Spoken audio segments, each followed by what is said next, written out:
The Indominus Rex, the untamable king. The dinosaur that was never meant to be, being a Frankenstein of dinosaurs. This beast, genetically created in a lab, only knows three things: hunt, eat, kill. This animal is a hybrid of many dinosaurs, such as the Tyrannosaurus Rex, Velociraptors, Therizinosaurus, and many, many more. Her rampage on Isla Nublar left Jurassic World in shambles. Being as aggressive as she is, the scientists that made her knew there's only one place that could hold her. A place more dangerous than any landmass on planet Earth. Filled to the brim with monsters that not only match the Indominus, but surpass her too. Creatures that are stronger, smarter, and more deadly. Today, we ship the Indominus Rex off to the Monsterverse of Skull Island to see if she has what it takes to survive. Hello everyone, it's your host Goji Guy, and today we're sending the untamable king, or well, queen is more proper, to the place of no return, Skull Island. This island is filled to the brim with monsters and put up a threat against Kong himself. So let's see if the Indom can withstand these beasts. Rather than having a bracket like normal, we'll just be dropping her into the island randomly. She will explore the terrain, and we'll have to learn how to survive, or become someone's next meal. So grab some popcorn and relax, as we ask, can the Indominus Rex survive the Monsterverse of Skull Island? If you like kaiju, dinosaurs, and anime content, then hit that subscribe button to fill your inbox with weekly long-form videos like this and an array of shorts. So, let's dive in. Awakening from her slumber, the Indominus is confused. Just earlier, she was fighting a horde of ankylosauruses. Now she's waking up on a beach? Well, no matter. She starts to take in and analyze her new surrounding, seeing bright, colorful birds ahead, and some sort of rock turtle with trees on its back walking in the distance. But the first thing she needs to set up for herself is food. Starting to walk in the direction of the forest ahead of her, not even getting out of the sand, she feels the ground shake. Turning around, she sees multiple crabs rising out of the sand, her first battle. Not even having walked 20 feet, she is face to face with a horde of trapdoor crabs. While intimidated at first, after sizing them up, they're only slightly larger than a dinosaur such as a fully grown Gallimimus. A wicked smile grows on the Indom's face, as she knows she's found her first meal, a tender crab souffle with a side of sand. She quickly rips the trapdoor crabs to pieces. These things stood no chance from the start, not even being able to crush bone, and being overpowered by two teenage boys. The Indominus, with a full belly, makes her way into the forest, deciding to explore. Now while she is full, she still needs to kill. Not just because she wants to do it for fun, but because she needs to get a good understanding of what's on this island and where she lands on the food chain. Walking about, she has a blast killing things left and right, taking down a giant centipede, chomping a grass hedgehog, and ripping through a spore mantis. She makes herself comfortable for the night, knowing there is much more to do in the following days. The next day, she continues to explore, learning it's not safe to stay in a singular place after observing other animals doing the same. She goes to get some water. Whilst drinking, thanks to her incredible senses, she can tell that something is watching her from within the water. Now! She quickly jumps back as a croc monster slams its jaws where her head just was seconds ago. She learns that drinking water isn't even safe. Roaring at each other, sizing this thing up, it's just a little bit smaller than herself. As it rises to its hind legs though, it now looks down at her. The queen knows this is a fight not to be cocky in. Try to kill this thing fast as possible, and move on before more beasts are drawn to the noise. They crash into each other, sending shockwaves through the forest. The issue the Indom will face is the croc's low to the ground stature, making it hard to get a good chance to lift him. It bites into her leg, the croc with its large teeth leaving deep bites into her leg. She screeches in pain. Using her long finger to grab his eye, she stabs with the croc's eye socket, even stabbing into its brain. She lifts her arm with the croc's body stuck to it, and vigorously shakes her hand, tangling, cutting, and damaging the croc's brain, swiftly killing it. She cleans herself up, knowing that while she's in pain, she can't just sit around, as there are animals that will be more than happy to eat her while she's down. Making her way into grass fields, she has a feeding frenzy, gobbling up many grass hedgehogs and slurping up some slither flowers. But off in the distance, she sees something big, something meaty. She carefully walks up and stalks her new prey, a skyr buffalo. While it's larger than herself, she can tell given how it looks, it will be an easy kill. Though, before she can attack, she sees a slight shift in the trees.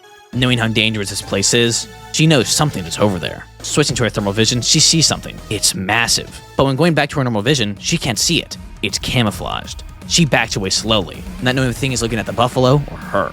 Then it comes out. At lightning speeds, a killer chameleon runs through, picking up the buffalo so fast it partially bursts. Before she can even go check out the bits of buffalo that flew off, a group of Volt Panthers arrive, quickly grabbing the remains. This should be an easy takedown, she thinks. She stands and roars at them, telling them that that's her food, and they either have to leave or fight her for it. These things are tiny, only 3 to 4 feet tall. She thinks to herself this will be an easy fight. She sees them open their mouths, and she drops, in agonizing pain as they roar. The Volt Panthers, while having electrical-based attacks, also have a, quote, sky-shattering roar, end quote, that not only stuns their target and causes them immense pain, but even summons lightning. So the Indom is not only deafened, but even partially blinded. Thanks to the fact that she has two kinds of vision, she quickly switches to her thermal and runs as fast as she can to navigate through the dense forest, gaining away from those things as fast as possible. She finds a cave and settles down, But this is Skull Island after all. You really think you can enter a cave with no consequences? As she lays there, still in pain from the sensory overload from the Volt Panthers, she starts to get warm. Something's near her. Within the caves, something hot. She looks behind her and there they are. A pack of Magma Jackals. Despite sounding close to the Death Jackals, the Magma Jackals are much more dangerous. The Indominus caught quite off guard. While these beasts look like dogs, they have rocky skin with a lava undercoat. She knows not to get close, knowing that she'll burn herself if she tries anything. But before she can even fully process the situation, she catches on fire. Looking up in horror, she watches as the Magma Jackals use their Molten Burst, an attack where they channel their inner Mario and shoot a fireball. She runs further into the cave trying to stay away, being surprised that they aren't behind her, as due to their small size, despite being made out of rock, they are relatively slow. The Undom has time to think, checking her surroundings. She notices a part of the cave that is underwater. Despite what she has learned so far about the water here, it's her only bet. She lures them closer and closer, and she starts to swim. Thanks to her Dinosuchus and Cuttlefish DNA, she's actually quite a good swimmer, and thankfully, the jackals aren't the brightest, so they follow her into the water. As they pursue, they realize their mistake. They can't swim. As they desperately try and turn around, their weight causes them to sink, and the water cools down their lava bodies and hardens them so they can't move. Quickly, the cave goes quiet, and the Indom can live to see another day. She learns an important lesson that day. On Skull Island, size doesn't matter at all. Waking up the next day, she is left hungry. Her ears are still ringing. No matter though. She ventures out to find something to eat. She sees some Snar Hunters in the distance, but decides to leave them be, as that wouldn't be a fun dining experience due to all their sharp stingers and beaks. But she hears rustling. She turns on her thermal vision, but again, there's nothing there. But when she goes back to her normal vision, she sees it. The bamboo that's just a few feet ahead of her, it's moving. All the bamboo, it's all moving. She looks at it, it's feet. Quickly looking up to see a flock of mother long legs surrounding her. She's stunned. She couldn't see these things with her thermal vision because these creatures are literally part bamboo. While the mother long legs start to grab at her, she thinks, wait, if I'm able to easily knock over trees just by turning around at Isla Nublar, and these things are literally just bamboo, she grins. She swiftly swings her tail 360 degrees, knocking all the long legs to the ground. She quickly stomps and chomps them to bits. While she prefers more meaty animals, she is hungry. So today she'll have to do what every toddler hates, and eat her vegetables. She moves onward, getting into the more mountainous parts of Skull Island. Being a large animal, she needs water. After wandering for a while, she finds a place to drink. She cautiously approaches. Leaning her head down, she begins to drink the water. She keeps an eye out on everything. Trees to the left, rocks to her right, and a small island in the water in front of her, but no animals in sight. Whilst drinking, she does notice something. Am I getting closer to the island? She thinks to herself. No, it's getting closer to me. She backs away slowly, knowing at this point that animals can look like any of the surrounding nature, but just not to this extent. She quivers. For once, she feels scared, as she sees eyes coming out of the water. She's just a few meters away from a giant siren jaw. If the original croc was big, this thing is gigantic. It's literally its own miniature island, fooling predators and prey alike, to walk onto it waiting for him to attack. And the siren jaw has his eyes on the small, white dinosaur. The Indominus knows she can't outrun it. It snarls at her, but before it gets too close, out of nowhere, a massive red hawk attacks. The Indominus petrified. While back on Isla Nublar, she was the big dog. Here, she's like a mortal among gods. These two beasts, many times her size, don't even acknowledge her when they clash. The hawk is fierce, King Kong's personal butler, and the siren jaw is strong, being able to chomp through trees and rocks with ease. The Indom runs, faster than she's ever run before. She lays down and hides, camouflaging herself to blend in. She soon sees the siren jaw, still alive, being carried away by the hawk in the air. The Indom has always had a bit of an ego, knowing she was unstoppable in Isla Nublar, but here, this place, has given her a major ego check. She knows at any moment in time, she could become a light snack to a predator many times her size, just like how the trapdoor crabs were snacks to her. Though, while shaken up, she knows she needs to keep moving, leaving her hiding spot to venture further. She later comes face to face with a pack of night boys and a pack of death jackals. Finishing them off, while they did fill her partially, she is still hungry. That's when, whilst walking, she hears something far away. But she knows that sound. That's a human. She beelines to the noise, her mouth watering at the idea of eating a human again. As she gets to where she heard the sound, she sees nothing. She looks, but no human in sight. That's when she feels it. Something is watching her. She looks around and sees a tail. She follows it with her eyes and sees something in the trees looking back at her.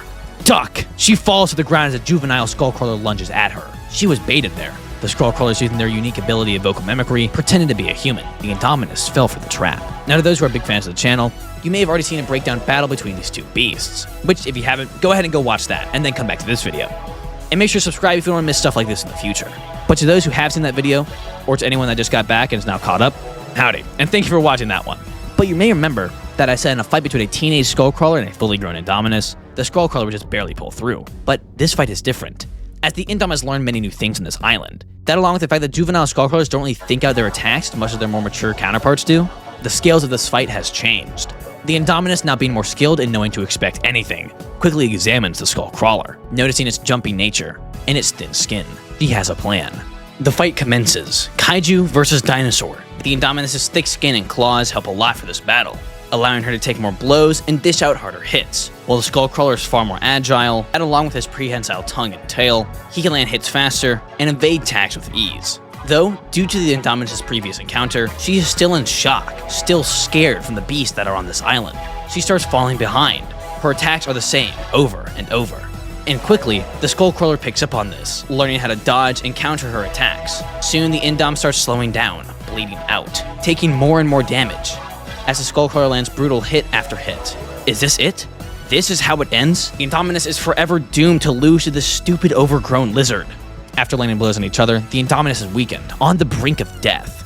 The Skullcrawler, seeing this, leaps at her to land a finishing blow, but it fell for the trap. The Indominus purposely made herself look weak, acting scared and hurt, baiting the crawler into its jumping attacks. With it right above her, she quickly, in one foul strike, ducks and simply raises her finger, using the Skullcrawler's own momentum and weight against itself. The Skullcrawler, getting stabbed and caught on her claw, continues to go forward, ripping open its stomach. The Skullcrawler falls, not able to get up, its organs all over the ground. The Indominus comes over and kills the Skullcrawler with a brutal skull chomp. She roars victorious. So, could the Indominus survive Skull Island? 100% yes. While not the strongest on the island, she would know where she sits in the food chain, knowing which animals to pursue and which ones to leave alone. She sits comfortably above the small Skullcrawlers, but below more powerful beasts, like the Vault Panthers, Spirit Tigers, and Killer Chameleons. But what do you guys think? Do you think she would have stopped sooner, or does she make it even further? Let me know in the comments below. And thank you to those who have watched this far. If you have watched this far and are enjoying this video, then make sure to subscribe. I upload weekly long videos like this, and I try and upload shorts all the time. And just overall, if you want to join a super friendly community, then consider subscribing. But I hope you guys enjoyed the video. This was a lot of fun to make, but as always, keep collecting. Goji Guy out. See ya.